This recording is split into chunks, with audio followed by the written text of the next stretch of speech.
Olá, meu amigo, olá, minha amiga. Estamos aqui juntos para compartilhar mais um pouco da Palavra de Deus com você. Estamos realizando essa série do Apocalipse e esse é o terceiro tema, extraordinário. Mas antes, eu gostaria de convidar você a assinar o canal, se você não é assinante, a dar o seu like, fazer seus comentários e a compartilhar para que outras pessoas também tenham acesso a esse tema extraordinário. Amigo, e o tema de hoje é as 7 igrejas. No Apocalipse você vê 4 séries de 7. 7 igrejas, 7 selos, 7 trombetas, 7 pragas. E hoje vamos ver a primeira série desses 7, as 7 igrejas. Eu convido você a abrir a sua Bíblia em Apocalipse, no capítulo 1. Acompanhe comigo, capítulo 1 de Apocalipse, versículo 10 e 11. Olha só que texto. 10 e 11. Achei-me espírito no dia do Senhor. Qual dia do Senhor? O sábado, segundo a Bíblia. E ouvi por detrás de mim grande voz, como de trombeta, dizendo: o que vejo, João, escreve em um livro e manda às 7 igrejas. Quais são elas? Éfeso, Esmina, Pérgamo, Tiatira, Sardes, Filadélfia e Laodiceia. Meu querido amigo. Então olha só, João recebe a visão do Apocalipse e o anjo fala: João, você vai escrever e vai enviar essas cartas, essa mensagem para as 7 igrejas. Essas igrejas realmente existiram, eram locais, eram cidades que realmente existiam na antiguidade, na Ásia Menor. Hoje é a atual Turquia. Então por que foi escolhida essas 7 igrejas, 7 cidades lá, geograficamente falando? Porque elas eram as principais cidades da Ásia Menor. Ok? Então tem tanta aplicação local ali, literal, para aquela época, como tem aplicação para nós hoje, ok? Então a mensagem 7 igrejas do Apocalipse, ela vai desde a ascensão de Cristo, entendeu? Quando morreu, ressuscitou, ascendeu aos céus, até a sua volta, ok? Então vai do tempo de João, desde a ascensão de Cristo, até a volta de Jesus, ok? Então as 7 igrejas são o quê? São 7 períodos da Igreja de Deus. Então, são 7 fases da história da Igreja de Deus. Para você possa entender, essa é uma introdução do que significa as 7 igrejas do Apocalipse. Ok? Vamos começar então com a primeira dessas cartas, a Igreja de Éfeso. Convido você a abrir no capítulo 2 de Apocalipse. Fique atento, é muita informação hoje. Vamos tentar resumir. Capítulo 2. Verso 1 e 2 fala o seguinte, acompanhe comigo. Ao anjo da igreja em Éfeso escreve: estas coisas diz aquele que conserva na mão direita as 7 estrelas e que anda no meio dos 7 candeeiros de ouro. Conheça as tuas obras, tanto o teu labor como a tua perseverança, e que não pode suportar homens maus, e que puseste à prova os que a si mesmos se declaram apóstolos e não são, e os que achartes mentirosos. Aqui continua, mas tá bom. Olha só, a igreja de Éfeso significa desejável. Vamos entender daqui a pouco o porquê. Ela vai do ano 31 depois de Cristo até o ano 100, ok? Esse foi um período da igreja primitiva, um período em que veio os 12 apóstolos. Era um período de pureza, de uma igreja que estava em crescimento. Lembra lá quando Paulo pregou e cerca de 3.000 pessoas se batizaram, aceitaram Jesus? Então foi um período de pureza, de crescimento, ali que o Tiago, Paulo, Pedro pregavam e a igreja estava crescendo ali a todo vapor, todo ânimo. Foi um período ali que já passou, ok? Aí vem a segunda fase da igreja, ok? Chamado de Esmina. Acompanhe comigo no capítulo 2, versos 8 ao 10. Esmina, fala o seguinte, 8 ao 10. Ao anjo da igreja de Esmina escrevem: estas coisas diz o primeiro e o último, que esteve morto e tornou a viver. Conheça a tua tribulação, a tua pobreza, mas tu és rico. E a blasfema dos que a si mesmos se declaram judeus e não são, sendo antes sinagoga de Satanás. Amigo, esse período de Esmina, que significa perfume, cheiro suave, algo agradável, vai do ano 100 até o ano 313, ok? Ano 100 ao 313. Esse foi um período de perseguições, ok? Em que a igreja agora começa a sofrer várias perseguições, onde cristãos são queimados vivos, Tiago foi passado a fio de espada, Paulo foi decapitado, Pedro foi crucificado de cabeça para baixo, etc. Foi um período de martírio, onde muitos cristãos morreram. Aqui no verso 10 tem algo interessante aqui, ó. Não temas as coisas que tem de sofrer. Eis que o diabo está para lançar em prisão alguns dentre vós, para ser disposto à prova. E tereis tribulação de 10 dias. Ser fiel até a morte e dar-te a coroa da vida. Amigo, aqui fala que nesse período os cristãos iriam sofrer uma perseguição de 10 dias. Aqui nós podemos pegar o princípio de ano, porque na profecia, de acordo com Números e Ezequiel, na profecia, um dia equivale a um ano. Então esse período de 10 dias são 10 anos em que os cristãos desse período de Esmina iriam ser perseguidos. Ou seja, do ano 303 ao 313, que eles foram severamente perseguidos ali, ok? Uma perseguição ali começada com Diocleciano. E o decreto era para fechar todas as igrejas e os bens dos cristãos serem confiscados. Olha só, além de matar, eles queriam fechar as igrejas e também confiscar os bens dos cristãos ali. Perseguição essa que foi encabeceada por Diocleciano, ok? Então, olha só, esse período termina com o Edito de Tolerância de Milão, ok? Assinado por Constantino no ano 313, ok? Então, com esse Edito de Milão, assinado por Constantino no ano 313, finaliza o período de Esmina. Já passou, então, esse período também. Vamos para o terceiro período. O terceiro período é a igreja de Pérgamo. Acompanhe comigo no capítulo 2, versos 1 e 2, fala o seguinte. Ao anjo da igreja em Pérgamo escreve: estas coisas diz aquele que tem a espada afiada de 2 gumes. Conheço o lugar em que habitas, onde está o trono de Satanás, e que conservas o meu nome e não negaste a minha fé. Ainda no dia de Antipas, minha testemunha, meu fiel, o qual foi morto entre vós, onde Satanás habita. Amigo, vamos ler, muita informação, vamos lá. É o seguinte, então, o período da igreja de Pérgamo vai do ano 313 até 538. 538 foi o início da supremacia papal. Vamos já falar um pouco mais sobre isso aí.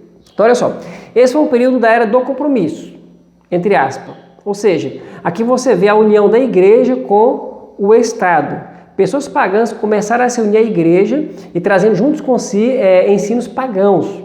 Muitas teorias humanas que iam contrário à palavra de Deus. Por exemplo, Constantino, um imperador da época ali, ele se disse convertido. E ele próprio, de maneira falsa, se converteu ao cristianismo. E também trouxe doutrinas ali erradas para o meio da igreja. Ok? Corrompendo ali o seio da igreja. Os cristãos fiéis, eles saíram, eles fugiram. Ok? Então, Constantino, para você ter ideia, você pode ver isso na história, no dia 7 de março do ano 321, depois de Cristo, ele editou a primeira lei, tornando obrigatória a observância do dia em que os pagãos adoravam o sol, ou seja, o domingo. Então, o domingo, ele tem origem pagã. Se você vê os nomes em inglês, ok? O domingo, Sunday, quer dizer dia do sol. Então, todos os dias, os pagãos adoravam um deus diferente, Saturno, Lua, Júpiter, etc. E no domingo adorava o sol, o deus sol. Então, o domingo tem a sua origem aqui nesse decreto do imperador. Então, é uma adoração ao deus sol. Vê a importância de realmente estudar a Bíblia, para não ser enganado, ok? Vamos continuar? Então, aqui a religião dos cristãos se tornaram a religião oficial do Estado. Então, se uniu igreja com Estado. E quando se une igreja com Estado, as coisas não dão certo. Ok? Vai ter um tema que vai falar que vai haver a união, ok, das igrejas. Isso vai dar um pouco de... Vai desencadear a perseguição. Mas deixa para o próximo um tema que vai chegar sobre isso aí. Vamos lá. Aqui é interessante mencionar, nesse período aqui, de Pérgamo, como os papas começaram a ter autoridade. Como foi que os papas começaram a surgir? De onde veio? Qual a origem da figura do papa? Você precisa saber.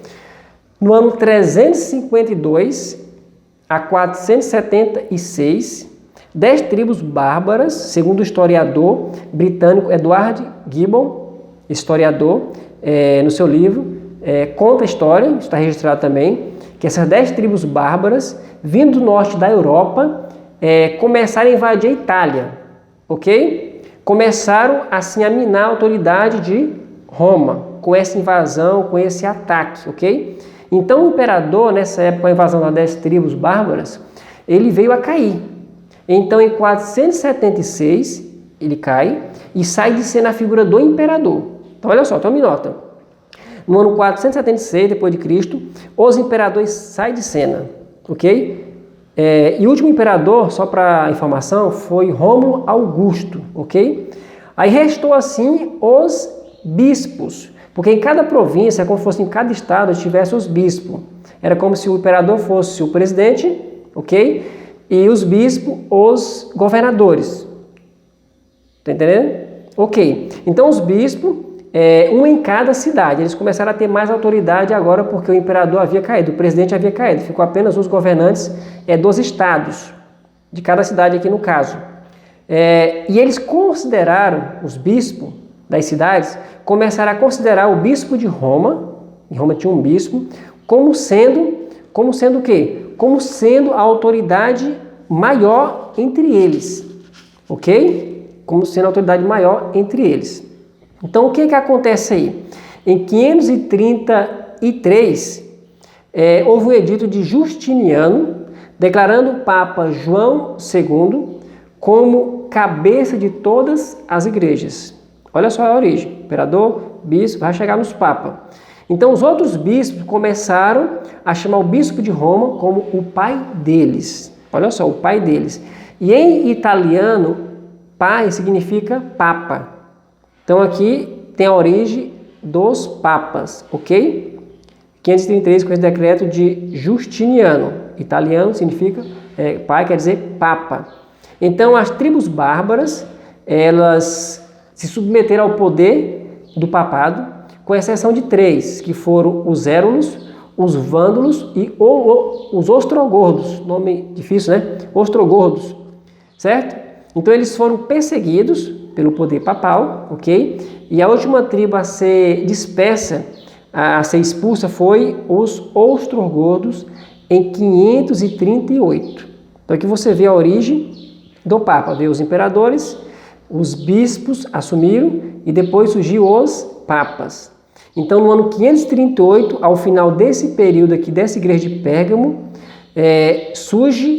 inicia-se, melhor dizendo, a autoridade dos papas, ou seja, a supremacia papal. Então, os papas começam a governar ali no ano 538, ao final do período da igreja de Pérgamo, iniciando assim o período da igreja de Tiatira, é o 4º período. Então leia comigo no capítulo 2, verso 18 ao 20, que fala o seguinte. Olha só, capítulo 2, 18 ao 20 fala o seguinte. Olha só, acompanhe comigo aí, Tiatira. Ao anjo da igreja em Tiatira escreve: estas coisas diz o Filho de Deus, que tem os olhos como chama de fogo e os pés semelhantes ao bronze polido. Conheça as tuas obras, o teu amor, a tua fé, o teu serviço, a tua perseverança e as tuas últimas obras, mais numerosas do que as primeiras. Tenho, porém, contra ti o tolerares que essa mulher Jezabel, olha só, uma referência do Antigo Testamento, que a si mesmo se declara profetiza, não somente ensine, mas ainda seduz os meus servos a praticarem a prostituição e a cometerem coisas sacrificadas aos ídolos. Aqui usa a figura de Jezabel, que foi uma rainha idólatra, entendeu? Mentirosa, que trouxe várias práticas pagãs ali para o meio do povo de Deus. Então, Tiatira vai do ano 538 até 1517, que foi o período em que iniciou-se a reforma, em 1517, ok? Então, aqui foi uma era de Tiatira de apostasia, ok? Em que tradições e costumes começaram a entrar na igreja. Então, por que tem vários ensinamentos errôneos hoje? Guarda do domingo, adoração de imagens e etc. Tantos outros ensinamentos contrários à Bíblia, porque durante esses períodos, especialmente no período de Tiatira, começou a se introduzir coisas erradas, entendeu? Apostasia, tradições de homens, ok?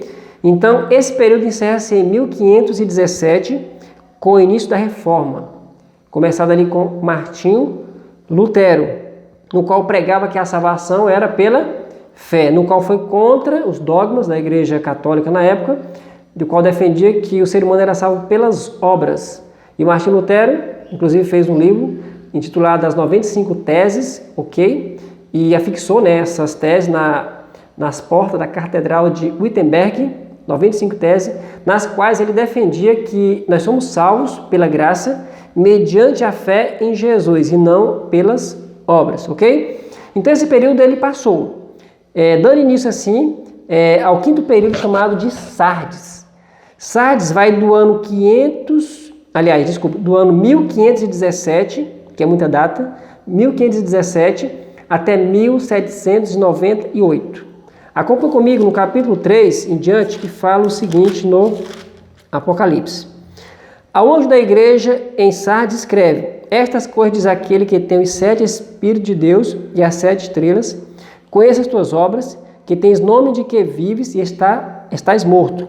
Sê vigilante e consolida o resto que estava para morrer, porque não tenho achado íntegras as tuas obras na presença do meu Deus. Lembra-te, pois, do que tens recebido e ouvido, guarda-o e arrepende-te, porquanto, se não vigiares, virei como ladrão, e não conhecerás de modo algum em que hora virei contra ti. Tens, contudo, em Sardes, umas poucas pessoas que não contaminaram as suas vestiduras e andaram de branco junto comigo, pois são dignas. Aliás, andarão de branco juntos comigo. Vamos lá. Sardes, 1517 a 1798, foi a era da Reforma. Então, em 1517, começou a Reforma com Martinho Lutero, e a partir daí vários reformadores, como João Quinóis, Wycliffe, João Rus, Jerônimo, entendeu? E vários reformadores surgiram agora para começar a restaurar, levantar várias verdades que pela supremacia papal estava sendo jogada por terra. Deus chamando esses homens, inclusive Martinho Lutero, para reerguer ali as suas verdades pautadas na palavra de Deus. Vamos lá. Aqui você vê nesse período algo interessante. O massacre de São Bartolomeu, que aconteceu no dia 24 de agosto de 1572, lá em Paris, na França. E durou apenas 3 meses. Só que durante esses 3 meses foram mortos 70 mil cristãos com o apoio dos papas, ok?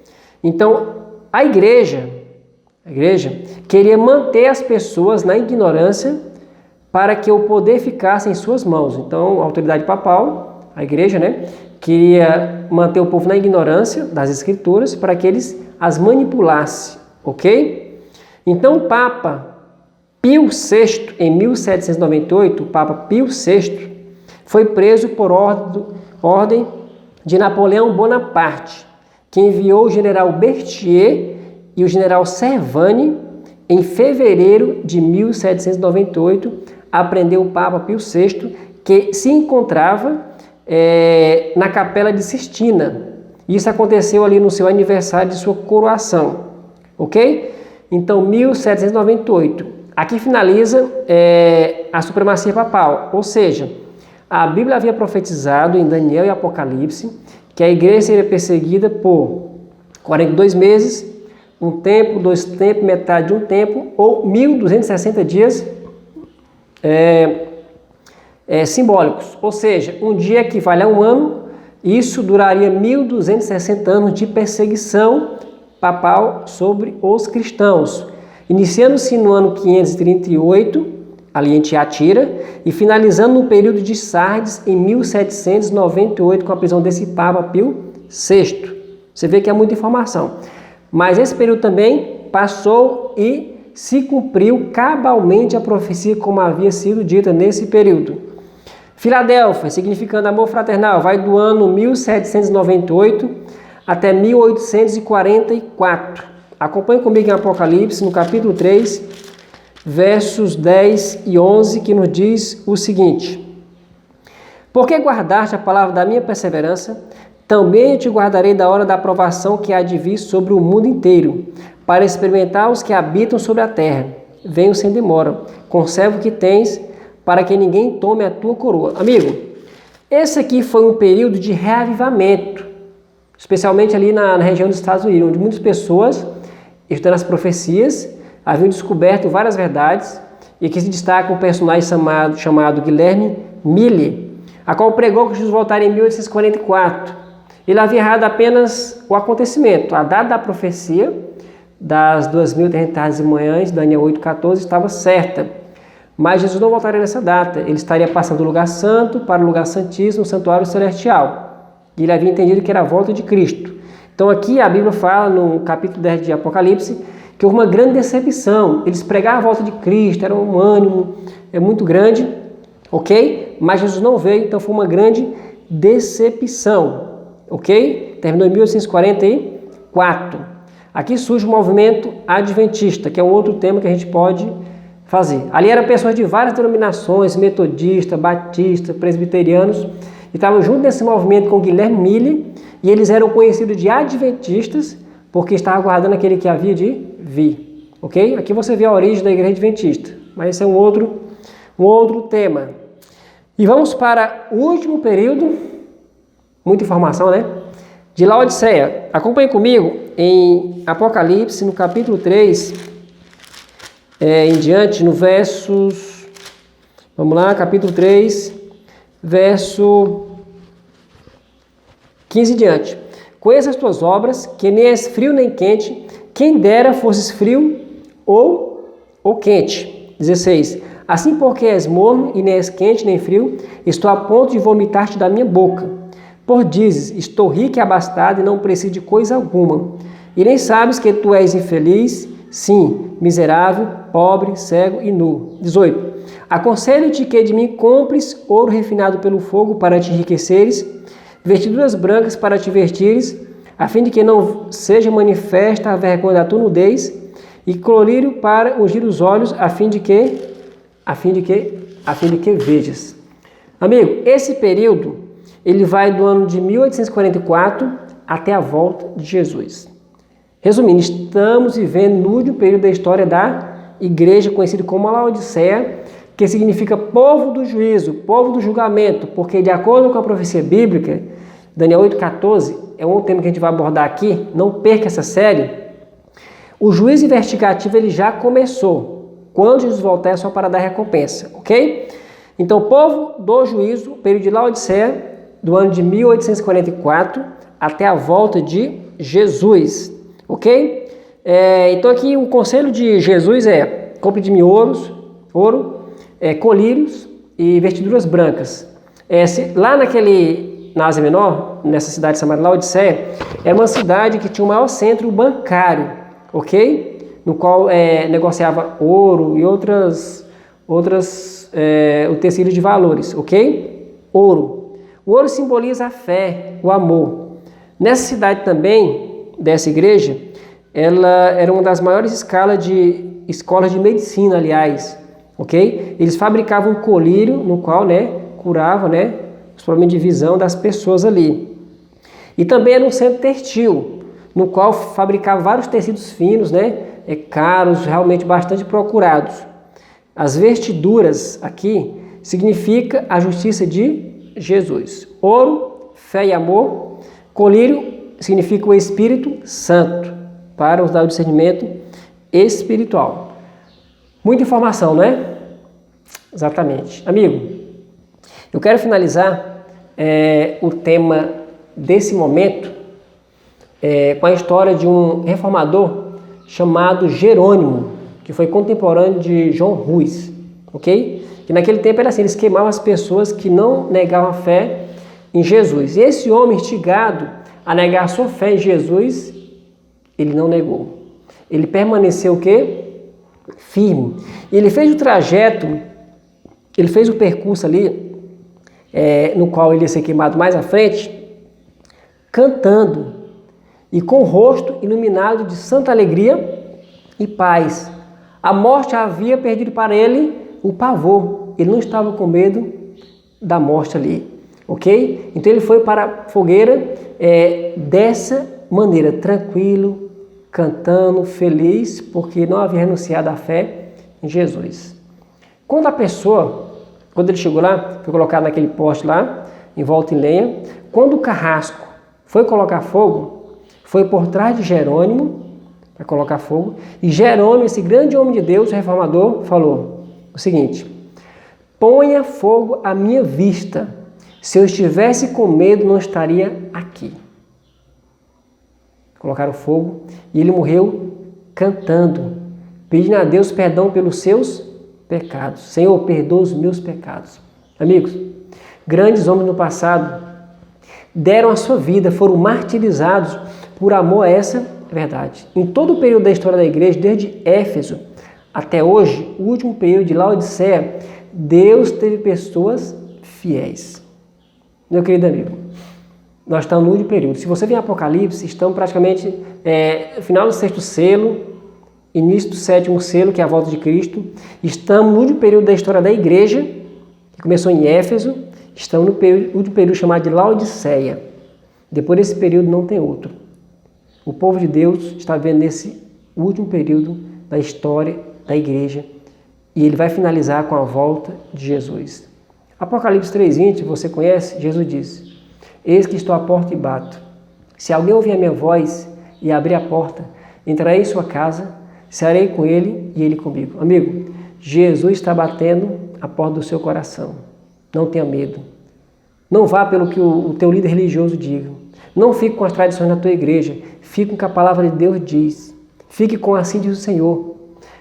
Não deixe de guardar os mandamentos de Deus para guardar mandamentos de homens. Pesquise, estude, veja a origem de onde você está. Veja a origem do que você acredita. Se está pautado em ensinamentos de homens ou ensinamentos bíblicos. Então somente creia nesse livro, amigo. Tome essa decisão mais importante. Continue fazendo esse curso que você vai descobrir verdades extraordinárias. Jesus está voltando. Esse mundo está afindando. Estamos no último período da história da Terra. O que você vai decidir? De qual lado você vai estar? A grande controvérsia nesse grande conflito entre o bem e o mal é entre os mandamentos de Deus e os mandamentos dos homens. Você vai se posicionar como esse homem Jerônimo, como muitos outros foram mortos, por permanecerem firme e leal à palavra de Deus? Se esse é o seu desejo, eu convido você a orar comigo. Eterno Deus, querido Pai, obrigado porque vimos a trajetória no período das 7 igrejas do Apocalipse, a trajetória do teu povo, que sempre permaneceu um grupo ali, um pequeno grupo fiel. Senhor, ajude essa pessoa que está ouvindo, vendo esse vídeo, para que tome a decisão lá da tua palavra, pois estamos no último período da história dessa terra, no qual finalizará com a volta de Jesus, a qual irá acontecer muito breve. Nós te agradecemos e oramos em nome de Jesus. Amém. Encontro você no próximo estudo.